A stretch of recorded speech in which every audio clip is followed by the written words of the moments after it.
નમસ્કાર વિદ્યાર્થી મિત્રો, આજે હું તમને થોડાક જનરલ નોલેજના પ્રશ્ન પૂછીશ, તો જવાબ આપશો ને બધા?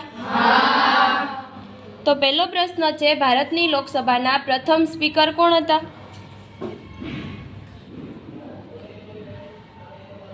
શબનમ? સરસ, વેરી ગુડ. બીજો પ્રશ્ન છે, ભારતનું પ્રથમ પેપરલેસ અખબાર કયું હતું? વિવાન? સરસ, વેરી ગુડ. ત્રીજો પ્રશ્ન છે, ભારતીય રિઝર્વ બેંકના ડેપ્યુટી ગવર્નર તરીકે કોની નિમણૂક કરાઈ હતી? માનવ?